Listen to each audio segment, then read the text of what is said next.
Hello everybody, my name is the Scorpion and welcome back to Automation. Now in this video I'm going to be building the engine from the AC Cobra. Now the AC Cobra, also known as the Shelby Cobra, is my all-time favourite race car. I absolutely love it, especially when it has the 427 Cama engine inside of it. Now, in this video I will only be building the engine because it'll probably take quite a wee while. It'll probably take about 20, maybe 30 minutes to build the engine, get it to tweak properly, get the most amount of power that we can, and then maybe in another video I will build the car itself. So, let's just get right into it. I already started to make the engine itself, just to reduce the time a little bit.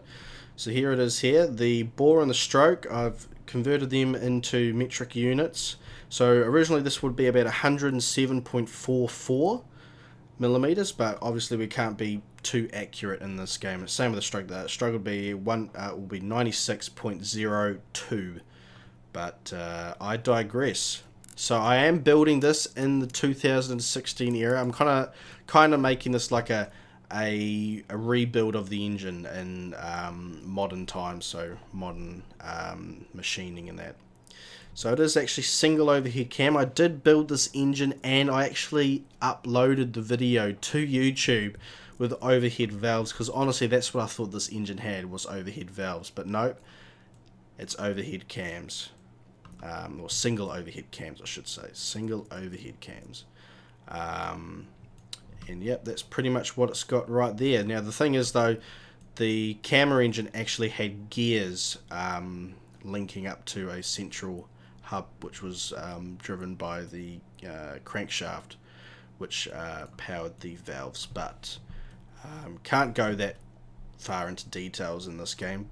So the belts they do a pretty good job, so we'll just keep on going. Now obviously this engine, I can't really find too much information about the internals of this engine because each engine was different. A lot of people like there was a big area of people that use this engine for drag cars. They were reaching 2,500 horsepower to some of these things. And I can't seem to find a lot of information about the internals of the car. So I'm going to presume that they would have had some forged stuff. I think the crank probably could have been cast, but for this build I'm going to go with some forged pistons, some steel conrods, and forged crank. I bumped the quality up as well, trying to make this the best that I can. Now the compression ratio is quite interesting. They range from about 10.5 all the way up to, I think I heard someone say about 12.5, but I've heard people say 14:1, which is ridiculous if I'm honest. So I'm going to just bump this down to about 10.5. I'm going to leave it there for the moment. I'll leave the cam profile as it is as well. And we'll bump that up slowly. So I'm going to see if I can try and get the actual... Oh, there's only the two covers. I might be able to... There might be a nice cover here somewhere. Just flick through it quickly. We'll go with that anyway. It's very similar. The valve covers look very similar to that. They just had like lines running through them. But anyway. Naturally aspirated, and this is quite interesting. The car actually it obviously started off with carburetors. Started off with two 4-barrel carburetors. Actually looked very similar to this with the standard intake, but I'm going to go with a race intake. Might go with a performance, we don't know, but I'll stay with the race intake. But there was some that actually had injected. They didn't have direct injected. I think they just had single point, maybe even mechanical. But they had single point, direct injection. Actually, no, it might have been it might have been multi-point. Yeah, it was kind of like that. This is kind of what they had. Multi-point EFI, throttle per cylinder. This was relatively modern stuff. So this is what they were using in some drag cars in modern days, like in the 80s and 90s, and that they still use these engines. But I'm going to go back with the old carburetor, twin carb race intakes. Fuel is very hard to find information about as well. So I'm going to start off with 95. Actually, no, I'll go to 98. And if, you know, yeah, we'll see what happens. I'm going to make this very retarded and lean. RPM was estimated, well, roughly it was around 7,000 RPM, although there was one that I think revved up to about 8,500. That was on a speed run. It reached 197 miles an hour, I believe. And the guy who was driving it, I think his name was Dick Smith, which is kind of ironic because in New Zealand and Australia we have a electronics store called Dick Smith. And I was trying to look up and see if it was actually that guy who raced these, but I don't think it was. But anyway, 7,000 RPM limit, that's roughly around what the everyone kind of has the engine at, which is good number. Would have had long tubular. I thought it would have had race tubular, but I don't think back then they would have had, they wouldn't have had this. So that it would have been long tubular, dual exhaust. I'm going to estimate around that size. And the AC Cobras, they did have a baffle. If you actually look at them, the side pipes, they did have a baffle on them. But the racing car ones, they just had a straight pipe. So that's what I'm going to go with. And let's see what she does.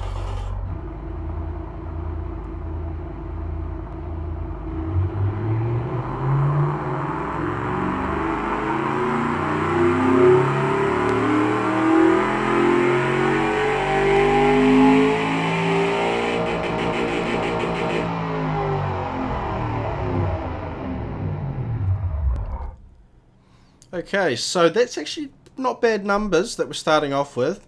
Now, looking through a couple of forums, and there was a couple of magazines as well that I've read up online.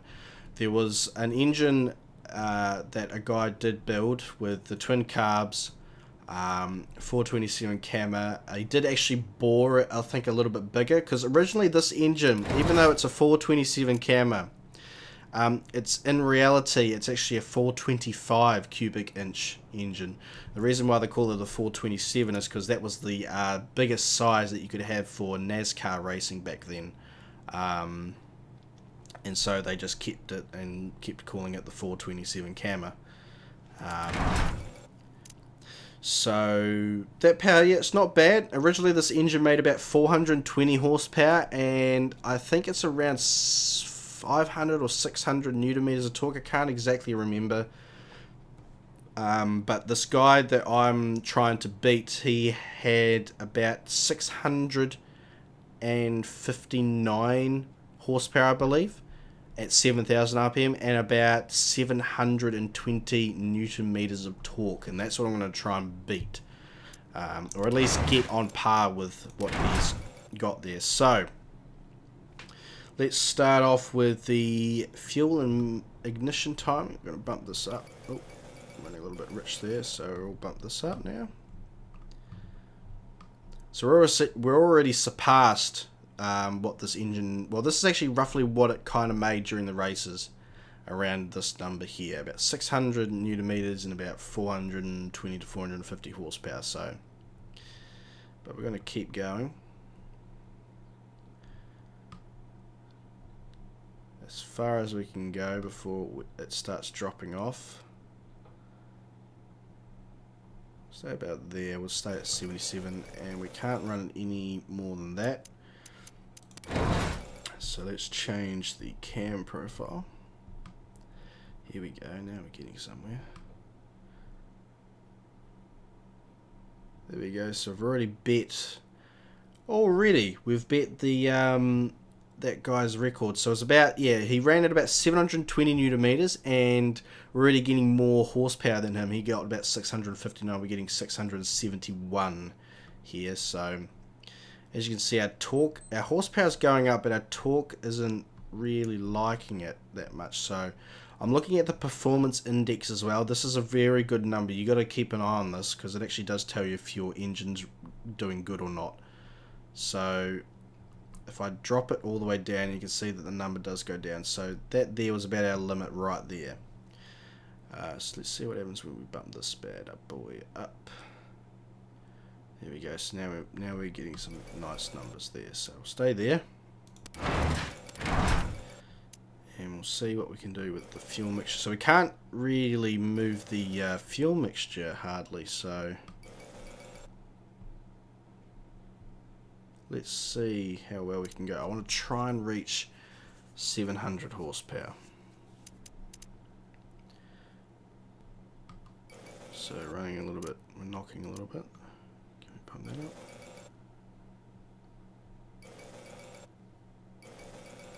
Okay, so the fuel mixture is very, very tight. Doesn't really want us to move it that much.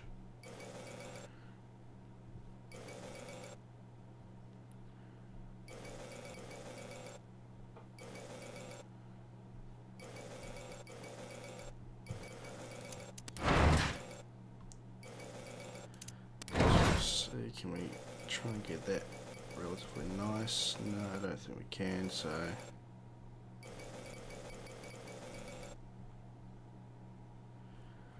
Okay, just gotta keep fiddling with it.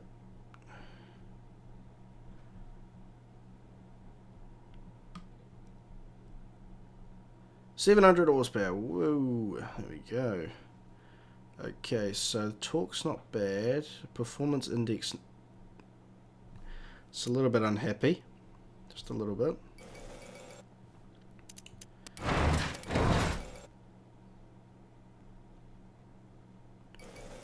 So I'm going to see how high we can get this up. So it's knocking there.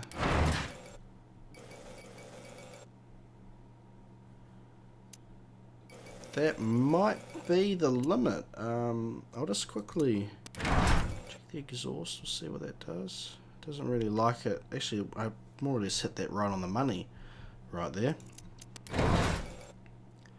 I'm going to bump this up to Ultimate 100, which I know they didn't really have back then. I actually don't know what fuel they used. They probably had some sort of race car fuel that they used for NASCAR. I'm not entirely sure, so I'm just going to bump this up to it. Okay, there's no change. It might actually run a little bit cooler though. Can bump that up a little bit more.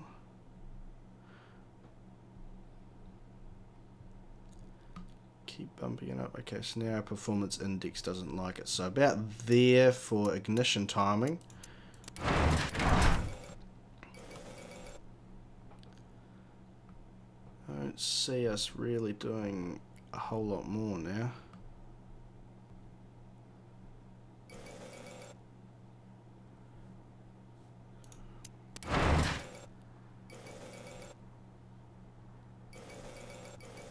Yeah, can hardly move it any way. It just doesn't like it. So I want to see if I can try and just get 710 horsepower. Come on, surely 711.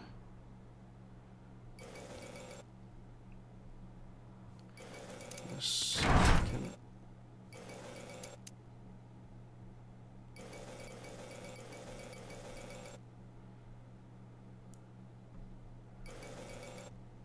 We'll go to 707 is a good number. 707, it's nice. I'm just trying to keep the performance index, and the throttle response is quite nice as well to keep it nice and high. It's actually not a very good performance index, if I'm honest. But anyway, 707 horsepower. I'm pretty pleased with that. Let's give the engine a run, see what she sounds like. It's going to sound really nice.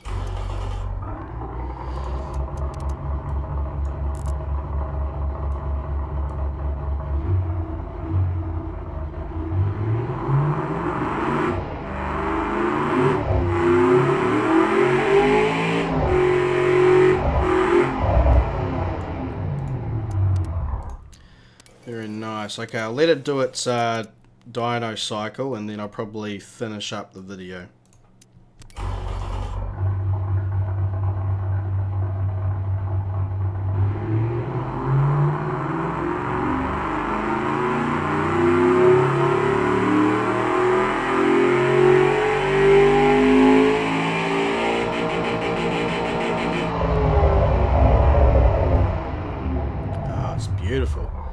Now the horsepower and the torque curve's really nice, especially the torque curve. It's got quite a lot of torque down low, and it's good to have all the, especially for a racing engine, it's good to have all the power at the higher end, because that's more or less where your engine is most of the time. It's always up above, at least above 5,000. It's always there shifting.